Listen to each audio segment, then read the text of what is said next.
สบายดีตอนนี้ตอนเช้าด้วยคนพี่น้องสบายดีตอนเช้าวันพุธเมื่อวานนี่ถือหวยกันบนนอนคอยว่าถือซื้อลอตเตอรี่ใบหนึ่งก็บ่ถือ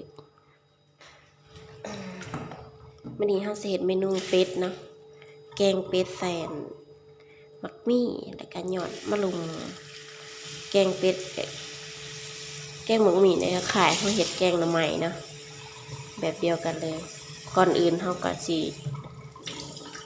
ไปขั่วเป็ดไปก่อนเนาะเพราะว่าเป็ดนี่มันยากเปื่อยว่าตัวใหญ่ดิก็เลยสิทำการไปขั่วเป็ดไปเพราะว่ามักมีเขาต้มแล้วเนาะนี่เขาสิขั่ว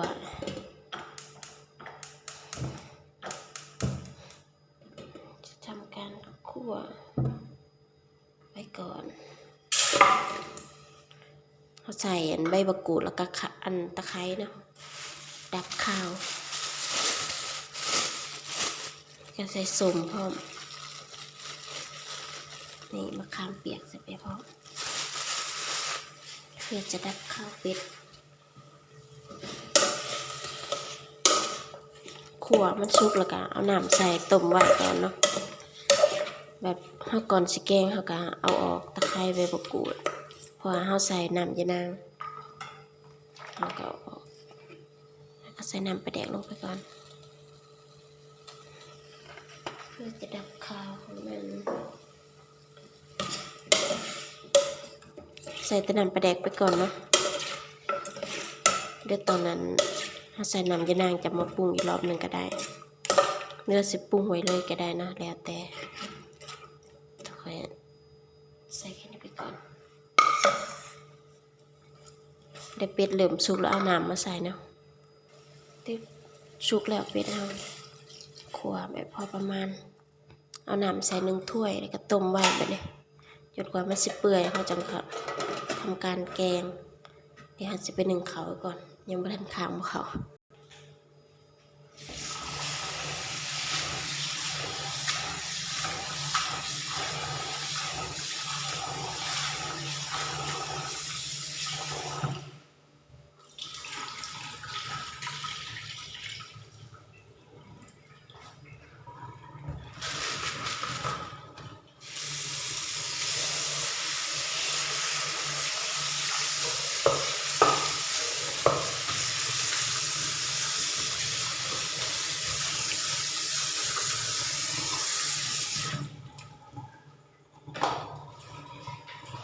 เราสิตักข้าวเบื่อไว้เนาะเพราะว่าเราสิไปใส่แกง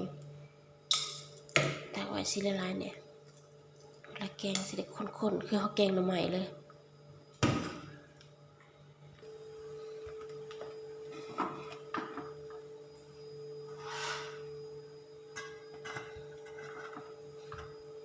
นี่เขาทำการมาล้างพักเนาะอันนี้ไผ่ตูมายอมมาแยมสื่อมาโดนปวดอันนี้ผักขะแยงเนาะ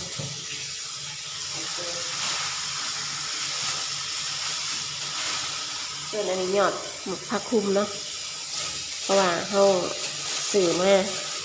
เห็ดซุปผักมันนั่นแหละแต่ว่าลาย10 บาทบักลายเนี่ยก็เลยเห็ดโบเบิร์ตก็เลยเสียมาใส่แกงบักหมี่แล้วก็เด็ดเอาแต่ยอดอ่อนๆเลยนี่เอาแต่ใบมันกับยอดอ่อน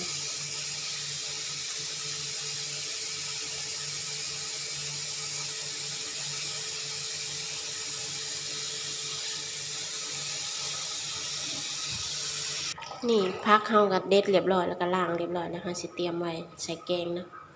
เรียบร้อยส่วนอันนี้เป็นหมักหมี่ที่เฮาต้มแล้วเนาะต้มไว้เมื่อวานนี้ต้มแบบเปื่อยๆเลยเวลาแกงมันสิได้แบบเปื่อยแล้วก็สิหั่นเอาแต่เนื้อมันนะส่วนอันนี้เฮาสิบ่ได้เอานะมันนั้นแกนมันบ่เอา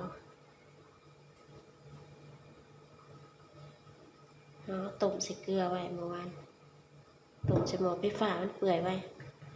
ต้มใส่เตาแก๊สแล้วหยาบเปื่อยแกงหมกหมี่นี่มันสิแซ่บคล้ายๆแกงหน่อไม้แล้วมันสินัวหอม ผู้ใดบ่เคยลองไปแกงเด้อ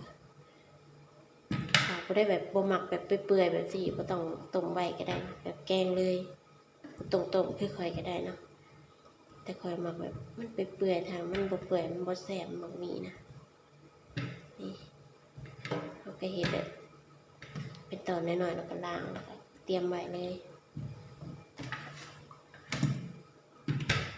เตรียมไว้สุดแกง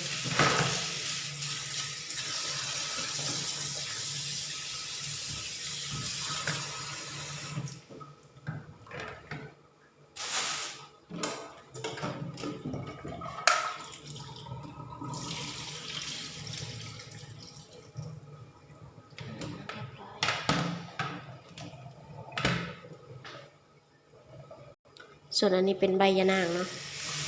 ใบยะนางเราก็ซื้อมา2 อาทิตย์แล้วมันก็เลยแบบสีแหล่ๆจังซี่แต่มันใส่ได้คือเก่าเนาะล้างแล้วก็ไปปั่นเอาบริขันมือเนาะเอาไปปั่นเอาง่ายดี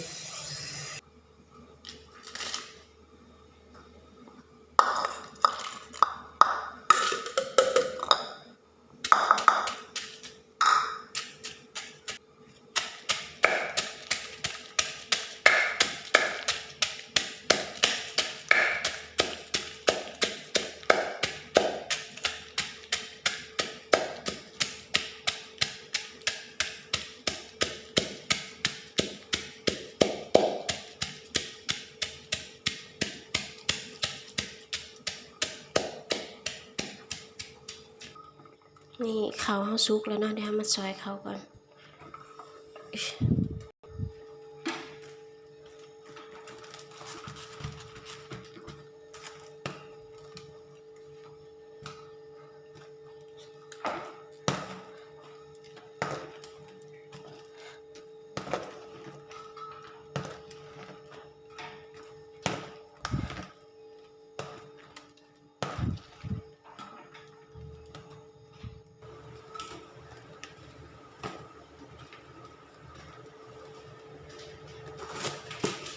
เขาเตรียมเครื่องแกงมาเรียบร้อยแล้วนะเขาสิมาแกงบัดนี้นี่เป็ดเขาสุกแล้วนี่เอาลงข้าวเบื่อที่เขาตำ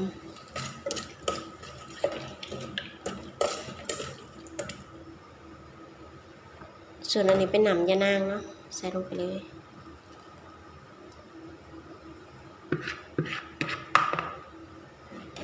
หนำยะนางเคี้ยวๆเลยใส่หนำยะนางแล้วเขาก็ใส่หมักหมี่ที่เขาต้มเนาะใส่ลงไปเลย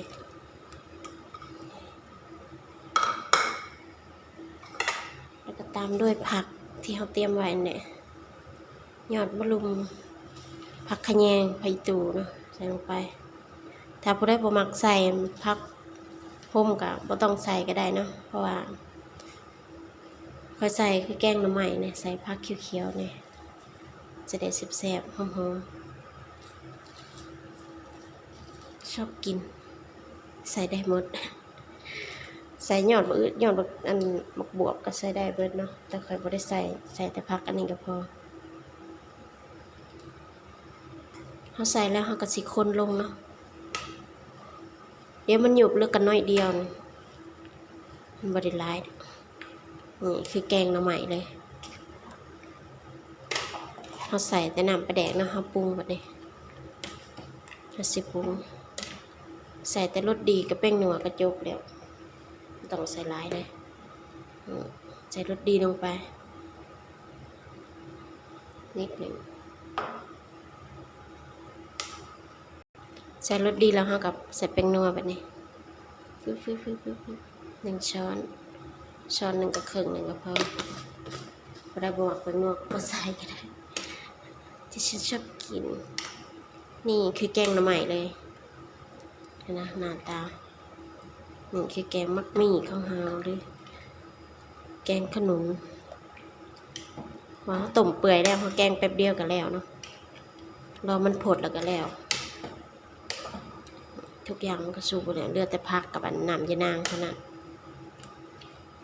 เดี๋ยวปิดฝาไว้เดี๋ยวมาเบิ่งตอนมันผดเนาะก็สิซิม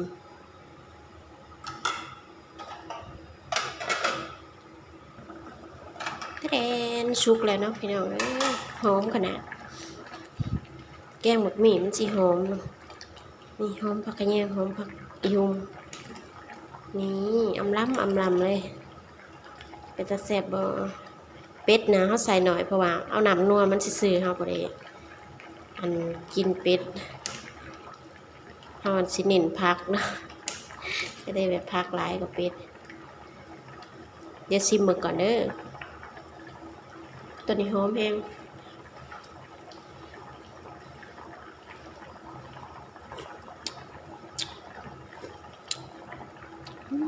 แซ่บหอมคือแกงหน่อไม้เลยซุปเรียบร้อยเนาะเดี๋ยวก็สิปิดแก๊สแล้ว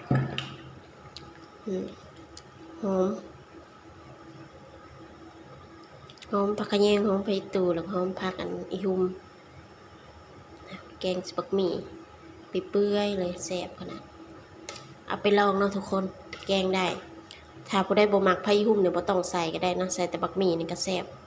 แต่ค่อยมักกินผักนะเลยมีผักหยังก็ใส่ไปด้วย กินได้เบิดนะสิ่งแหละแซ่บเอาข้าวเหนียวห่อนมาจำในสุดยอดเลย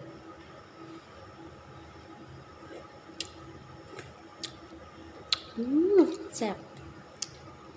นัวๆสุดยอดเลยนี่เบิ่งใกล้ๆมันจะได้สีสันคือแกงหน่อไม้เลยใส่น้ำยะนางหอมเบิ่งไปเบิ่งมาคือแกงขี้เหล็ก